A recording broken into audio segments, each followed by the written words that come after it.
क्या भारत में हालिया विरोध प्रदर्शन सिर्फ नीट पेपर लीक के खिलाफ थे या पर्दे के पीछे कोई और ही खेल चल रहा था? शिक्षा मंत्री धर्मेंद्र प्रधान के इस्तीफे के बाद भी विपक्ष शांत क्यों नहीं है?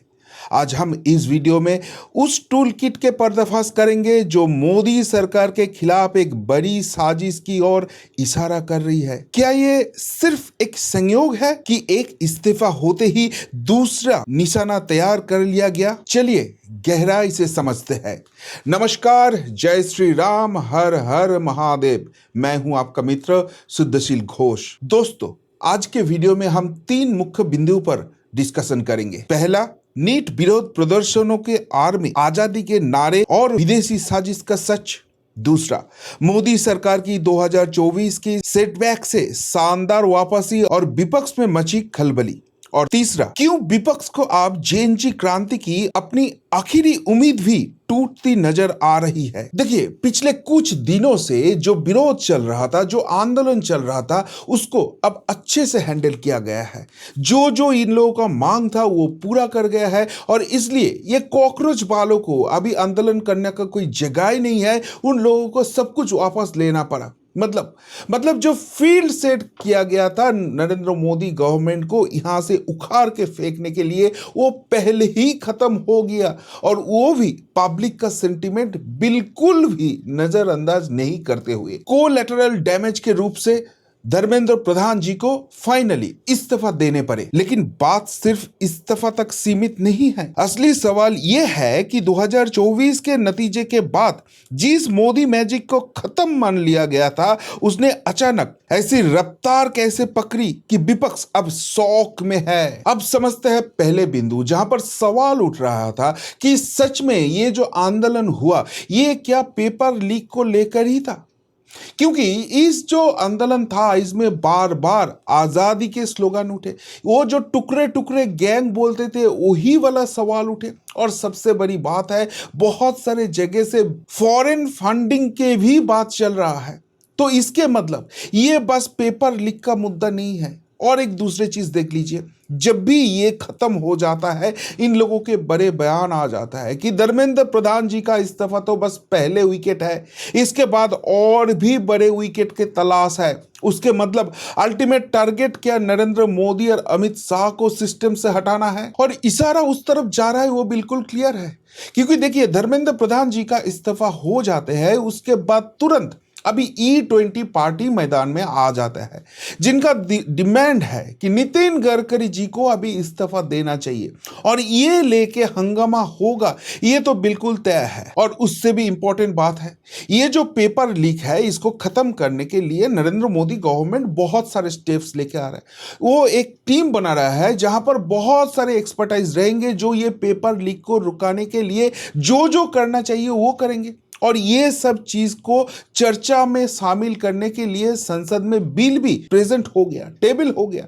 लेकिन वहां पर अपोजिशन इतना चिल्लाया कि उस बिल के ऊपर डिस्कशन भी नहीं हो पाया। तो अगर इस पेपर लीक को रुकना है तो स्ट्रिक्ट लॉ लाना है, और स्ट्रिक्ट लॉ लाना है तो उसको संसद में डिस्कशन करना जरूरी है। लेकिन ये मौका बार बार देने के बाद भी ये ऑपोजिशन क्यों डिस्कशन से अपना मुंह फिरा रहा है? सवाल तो वहां पर उठ रहा है। लेकिन उससे भी बड़े सवाल ये है कि देखिए, नरेंद्र मोदी जी जब प्राइम मिनिस्टर के रूप से ओथ लिया था, उसके बाद इतना प्रेशर बिल्टअप और उस प्रेशर के सामने झुकते हुए एक मिनिस्टर का रेजिग्नेशन, ये पहले कभी नहीं हुआ, कोई सोच भी नहीं सकते थे। तो ये अगर देखा जाए तो ऑपोजिशन के लिए एक मोरल विक्ट्री है। लेकिन ये सब कुछ हो जाने के बाद भी ये लोग खुश क्यों नहीं है? क्यों इतना उथाल पुथाल मच चुका है, अखिलेश यादव से शुरू करके अरविंद केजरीवाल और राहुल गांधी तक? इस सवाल का जवाब ढूंढना है तो हमको 2 साल पीछे चलना पड़ेगा, जब 2024 का चुनाव का नतीजे सामने आए। 240 सीट्स मिला भाजपा को, 272 से थोड़ा पीछे है। पहले बार ऐसे हुआ है मोदी जब प्राइम मिनिस्टर का फेस बने थे तब से। उसके मतलब अभी नरेंद्र मोदी का मैजिक खत्म हो गया है। उसके मतलब यहां पर गवर्नमेंट फॉर्म करना है तो ये पहले बार अलायंस के ऊपर हेवी डिपेंडेंसी रहेगा। और ऐसे 2 अलायंस है जिसके साथ मोदी गवर्नमेंट का पिछला रिश्ता बहुत अच्छे नहीं थे, नीतीश कुमार जी और चंद्रबाबू नायडू जी। और इसलिए ऑपोजिशन क्या सोच लिए थे कि गेम ओवर, अभी 6 महीना, 8 महीना, 1 साल के अंदर मोदी गवर्नमेंट टूट जाएंगे और इस बार जो डिक्लेरेशन दिखने को मिला है वो हिसाब में रखते हुए ऑपोजिशन का मौका आएगा। लेकिन ये सेटबैक से शिक्षा लिया भाजपा परिवार और वहां पर जो खेल खेला पिछले 2 साल से, उसमें क्या पूरा हैरान हो गया पूरा इंडिया अलायंस? क्यों ये सवाल उठ रहा है? क्योंकि देखिए, एक के बढ़कर एक इलेक्शन को देख लीजिए। जब हरियाणा में इलेक्शन हुआ, हर कांग्रेस का नेता ये बोल दिया था कि हम कहीं पे भी जीते भाई नहीं जीते, हरियाणा हमारा सेट मैच है। तो इतना पॉजिटिव जहां पर वो कॉन्फिडेंट था, वो मैच भी भाजपा आखिर तक जीत जाते हैं। उसके बाद आता है महाराष्ट्र का इलेक्शन, जहां पर लोकसभा चुनाव में बहुत बड़े झटके लगे थे, लेकिन वहां पर ऐसे स्ट्रेटेजी में काम होता है कि विपक्ष का सुप्रा साफ हो जाता है। ऐसे लैंडस्लाइड विक्ट्री महाराष्ट्र में आएगा शायद किसी भाजपा समर्थकों ने भी नहीं सोचा था, लेकिन वही वाला चीज हो गया। उसके बाद देख लीजिए दिल्ली इलेक्शन, जहां पर अरविंद केजरीवाल खुद को कट्टर ईमानदार बोल के साबित किया था, और जब उनके शराब घोटाले के कारण उसको जेल जाना पड़ा तो लोगों के सामने तानाशाही का मोदी और शाह जी के ऊपर आरोप लगाया। लेकिन अरविंद केजरीवाल को फिर सुप्रा साफ हो गया। वो दिल्ली में बहुत दिन बाद मोदी जमाने में पहले बार भाजपा ऊपर गवर्नमेंट बना लिया। इसके मतलब इनका इंडिया अलायंस का एक बहुत ही ताकतवर जो पिलर था वो टूट चुके हैं। लेकिन उससे भी बड़ा झटका वेस्ट बंगाल में लगा, जहां पर किसी ने सोचा भी नहीं था कि भाजपा कुछ कर सकते हैं। वहां पर भी इंडिया अलायंस का और एक ताकतवर पिलर ममता बनर्जी को हिला रख दिया और वहां पर 208 आसनों के साथ भारी बहुमत के साथ बंगाल में भी गवर्नमेंट फॉर्म हो गया। और उससे भी बड़े झटके है, ममता बनर्जी के पार्टी जो है वो टुकड़े बिटुकड़े हो गया है, वो बिखरते हुए रोज नजर आ रहा है। तो मतलब ममता बनर्जी का वापसी का जो चांस था वो खत्म हो गया। लेकिन उससे भी बड़ा सरप्राइज जो था वो बिहार से आए। बिहार में यहां पर नीतीश कुमार जी के ऊपर डिपेंडेंसी है, तो चाहो या ना चाहो नीतीश कुमार जी को झेलना पड़ेगा, यही ऑपोजिशन का सोच था। लेकिन हम लोग क्या देखते हैं, नीतीश कुमार जी वहां पर सीएम का कुर्सी छोड़ देते हैं और उसके बाद वो राज्यसभा का मेंबर बन जाते हैं। तो सबने सोचा था शायद नीतीश कुमार जी के साथ कुछ डील हो गया है, शायद उसको डिप्टी पीएम बनाया जाएगा। वो लेकर चर्चा भी बहुत सारे हुआ, लेकिन अभी तक ऐसे कुछ स्टेप नहीं हुआ है। वहां पर भाजपा का मुख्यमंत्री बन गया है बिहार में। उसके मतलब अमित शाह और नरेंद्र मोदी 2024 में जो सेटबैक था वहां से लर्निंग किया और वहां से रिकवरी का रास्ता भी निकल लिया, जो ऑपोजिशन को पूरा हैरान करके रख दिया है। बिहार और बंगाल का समीकरण तो बदल ही चुके हैं, लेकिन असली धमाका अभी बाकी है। क्या आपको पता है कि अगले साल के यूपी चुनाव और one nation one election bill विपक्ष के लिए हमेशा के लिए दरवाजे बंद कर सकते हैं? हाँ, यही सबसे ज्यादा डर है अभी अपोजिशन का, और जिसलिए अखिलेश यादव से शुरू करके राहुल गांधी, अरविंद केजरीवाल, सब लोग बहुत ही डरे हुए हैं। क्यों? क्योंकि देखिए, इन लोगों को लगता था कि मोदी मैजिक खत्म हो गया, भाजपा शायद कुछ नहीं कर पाएंगे। लेकिन भाजपा जैसे खेल रहा है, जो भाजपा के हाथ के बहुत बाहर था वो स्टेट में भी ये लोग जीत रहे हैं। तो इसका मतलब यूपी इलेक्शन जो है उसका प्रिपरेशन ऑलरेडी चालू हो गया और वहां पर भाजपा को हराना नामुमकिन लग रहा है। हालांकि राम मंदिर का इशू थोड़ा बहुत इधर उधर कर सकता है, लेकिन जैसे वहां पर हर रोज समीकरण बदल रहा है, तो योगी आदित्यनाथ जी का हैट्रिक वहां पर लगभग पक्का है। और एक बार 2027 का यूपी इलेक्शन हार जाता है ऑपोजिशन, अखिलेश यादव का जो आखिरी उम्मीद है वो भी टूट जाते हैं, तो 2029 का लोकसभा चुनाव वहां पर ही खत्म हो जाता है।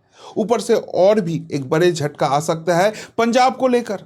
जिस पंजाब में भाजपा का संगठन इतना मजबूत है नहीं, लेकिन अमित शाह जी वहां पर भी टारगेट कर चुका है। और जैसे वहां पर अभी पॉलिटिकल तोड़फोड़ चल रहा है, जैसे वहां पर हर रोज भाजपा अपना स्ट्रेंथ बना रहा है, जैसे अपना वोट बैंक बनाने का काम कर रहा है, पंजाब भी शायद ऑपोजिशन के हाथ से जाने वाला है। और अगर वो जाते हैं तो वो अरविंद केजरीवाल और राहुल गांधी दोनों के लिए ही बड़ा झटका होने वाला है। और मोस्ट इंपॉर्टेंटली ये वन नेशन वन इलेक्शन वाला विल विद डिलिमिटेशन अगर आ ही जाता है तो विपक्ष को भी मालूम है अगले 30 साल 50 साल तक इस भाजपा को हराना तो मुश्किल की बात है, छूना भी नामुमकिन हो जाएगा।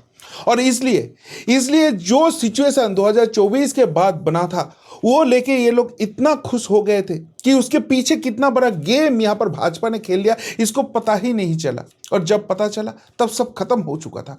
इसलिए आखिरी उम्मीद के रूप से ये जेएनजी रेवोल्यूशन किया, जैसे बांग्लादेश में, श्रीलंका में, नेपाल में हुआ, ऐसे सरकार बदलने का कोशिश किया गया थे। और वो बाहर से बहुत सारे फंडिंग भी जुटाए जहां से ये सब चीज हो सकता है, ऐसे अफवाह है। लेकिन वो सब कुछ करने के बाद भी इसको कंट्रोल किया गया है, इससे अच्छे से टैकल किया गया है। तो सारे सपने जो है वो टूटते हुए दिख रहा है विपक्ष शिविर का। तो दोस्तों, साफ है कि श्रीलंका या बांग्लादेश जैसी स्थिति भारत में पैदा करने की कोशिश नाकाम रही है।